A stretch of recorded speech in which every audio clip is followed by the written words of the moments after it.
Resident Evil is not only one of Capcom's most successful franchises, but one of the world's most popular video game series. One of the most beloved entries is the second installment, Resident Evil 2. Originally released on the PlayStation back in 1998, it's seen numerous updates and ports with a massive HD remake potentially on the horizon. Capcom's games enjoy a rich history of myths and Easter eggs, and Resident Evil 2 is no exception. Resident Evil 2. Some of the most famous myths surrounding Capcom titles come courtesy of Electronic Gaming Monthly, one of the most prestigious and well-known gaming magazines of the 1990s and 2000s. The editorial staff of EGM began a sort of yearly tradition back in April of 1992 by concocting a rumor about defeating the mysterious Shen Long in Street Fighter II. By following a ridiculous set of instructions, you could supposedly encounter the secretive fighter. It was the first of many of the magazine's April Fool's hoaxes that would become ingrained in gaming culture. As well known as these myths are, there's one that still has a degree of uncertainty surrounding it. Tell us if you've heard of this one, that in Resident Evil 2, you can unlock Akuma after fulfilling a very complex and difficult set of conditions. When playing as Akuma, you'd be able to throw fireballs and use special powers to obliterate the zombies standing in your way. Buckle up. Okay. You've very likely heard of this myth, and you're probably 100% certain where it comes from too. After all, a quick Google search reveals it was an EGM April Fool's joke. We know that this myth is a joke. What you might not realize is that for nearly 20 years, the source of the myth has been incorrectly identified. All that exists of the alleged source is a small scanned image of an excerpt from what appears to be a magazine page. And every single online resource claims that image comes from EGM. Case closed, right? There he is. So you finally come.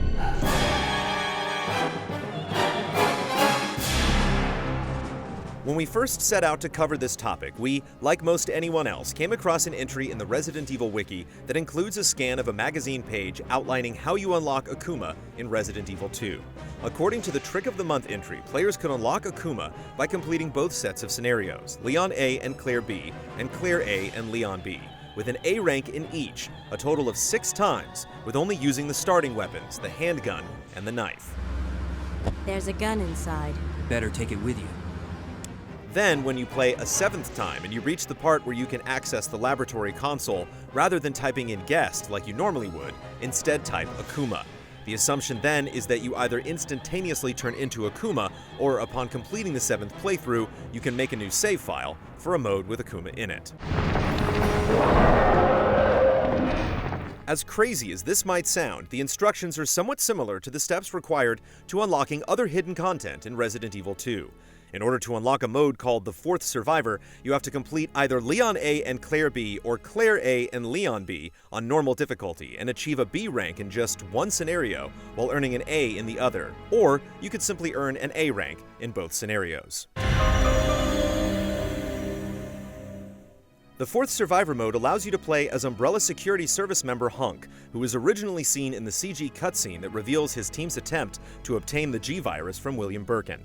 As Hunk, your goal is to make it to safety to the extraction point on the police station's roof with the G-Virus in hand.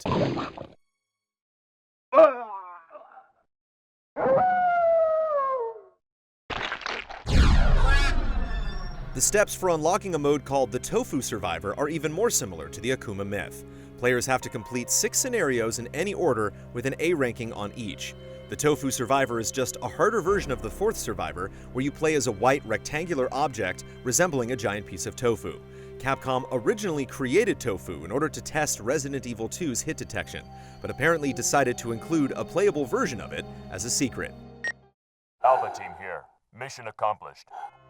Neither set of instructions are quite as robust as the ones to unlock Akuma, but we had to try for the sake of being thorough. Plus, we were just curious.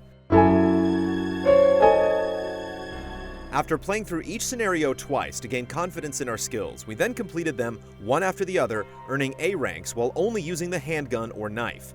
This involved a lot of dodging and outright avoiding enemy fights, while relying on the handgun for most of the boss encounters, as our knife proficiency wasn't quite up to the task.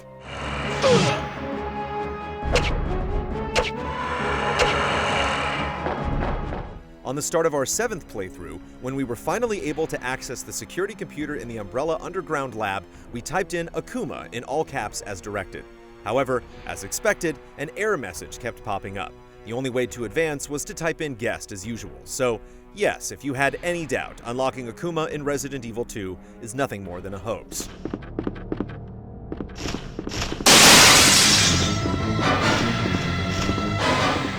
Plenty of fans have combed through the game's assets in the various versions over the years, and none have found evidence of anything related to Akuma. There is a single video on YouTube showing someone playing as Akuma on the PC version of Resident Evil 2, but it's just a mod to replace the character model with another skin, and they don't have any special abilities.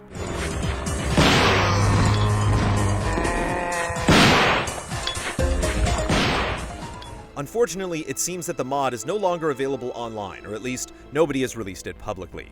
We're sure that anyone with some knowledge of modding could easily insert an Akuma model into the game as a skin, not unlike how we were able to play as Bulma by replacing Vidal's in-game model in Dragon Ball Z Budokai 3.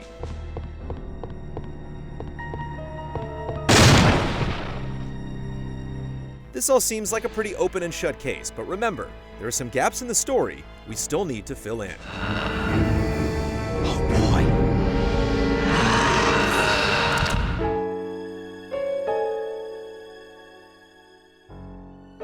When we originally started to investigate the background of this myth, we assumed that the origin of the scanned image outlining the method to unlock Akuma was an April issue of Electronic Gaming Monthly. So we tracked down the April 1998 issue, which came out shortly after Resident Evil 2's release, and turned to the Tricks section in hopes of seeing a familiar image.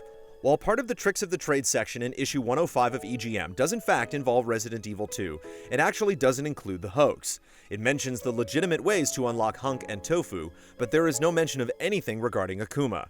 What's even more odd is that the layout and style of the section doesn't match the scanned image found online in the least bit. We began digging around through nearly 3 years worth of issues, including the subsequent April 1999 and April 2000 issues, in hopes of finding a mention of unlocking Akuma. Our search failed to turn up anything related to the myth, but we noticed an oddity that led us to believe we were looking in the wrong place.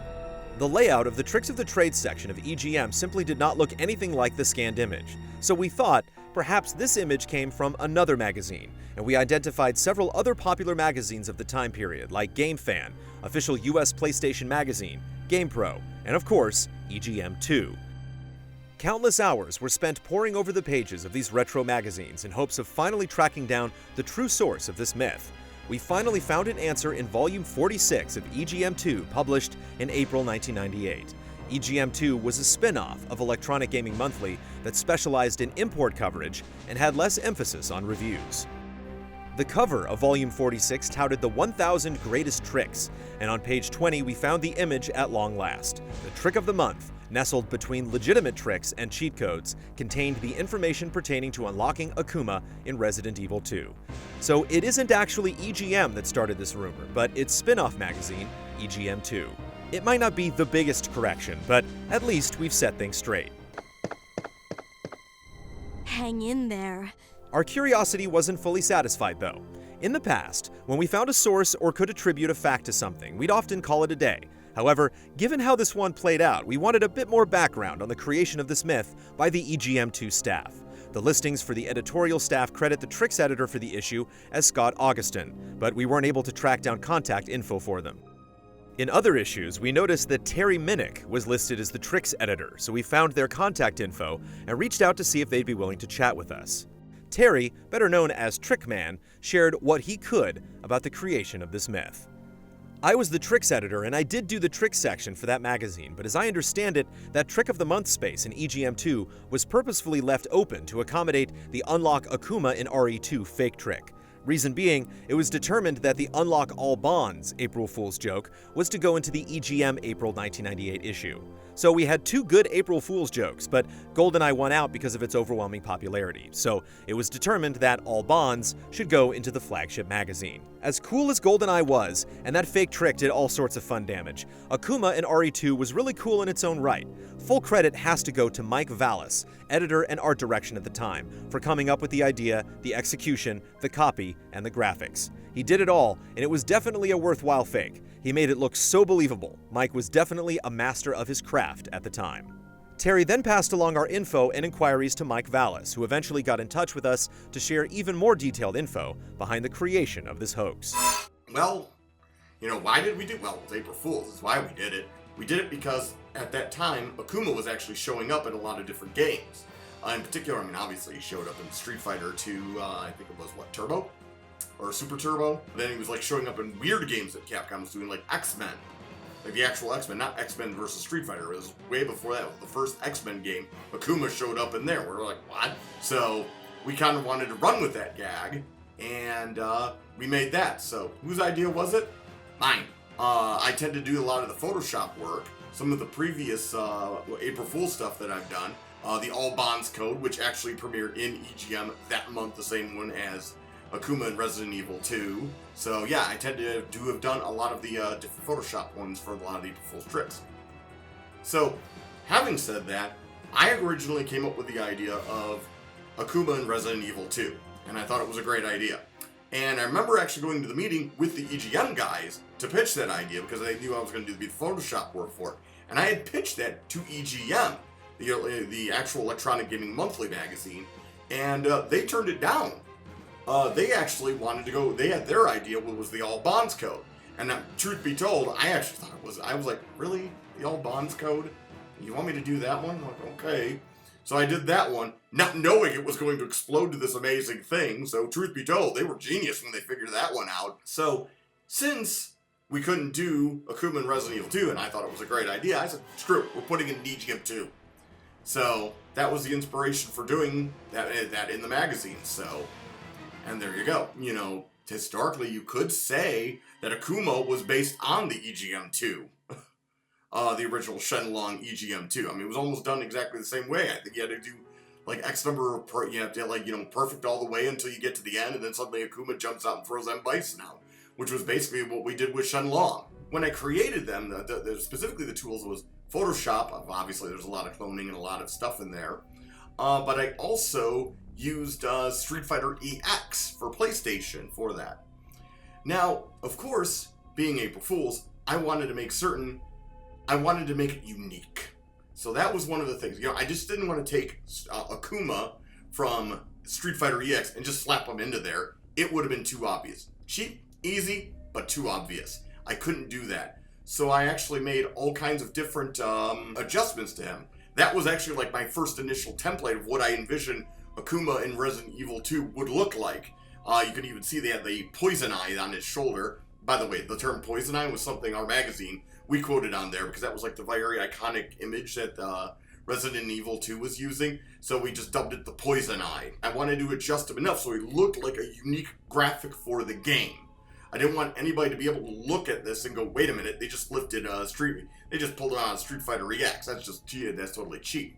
So I took off his shirt and I took and I grayed out part of his gi along the bottom, the flap, so it just makes it look like it was ripped and thrown off there.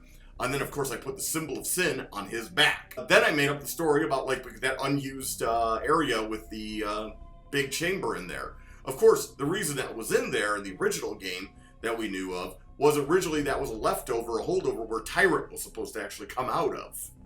So, but a lot of people didn't know that, so I figured that was going to be a fun thing to put in, along with the computer where you had to input the word Akuma.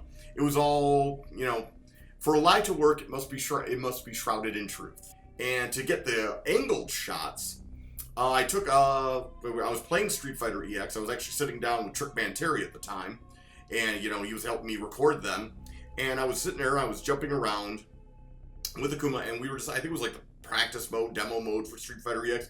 And then when I would defeat the guy, I would defeat them, he would fall down, and then I would throw a fireball. And then what would happen is it would do the replay, and the replay would always do a camera pan around.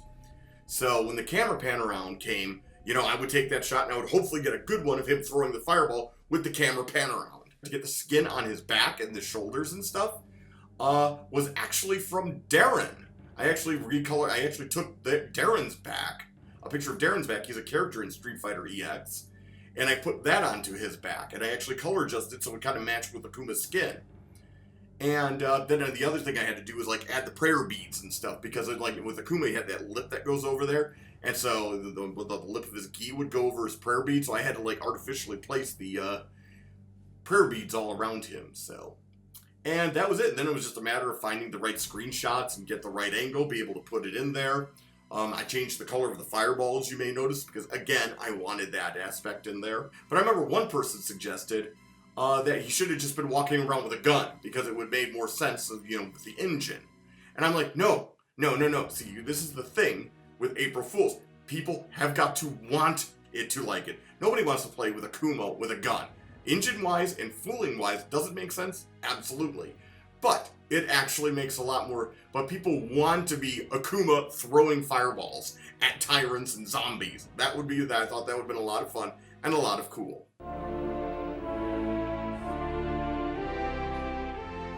With both Terry and Mike's stories, we now have the complete story behind the creation of this myth, and hopefully some of you gained some new insight. We know that it is still somewhat of a downer that there is no actual way to unlock Akuma in any version of Resident Evil 2, but that doesn't mean there's no hope for the future.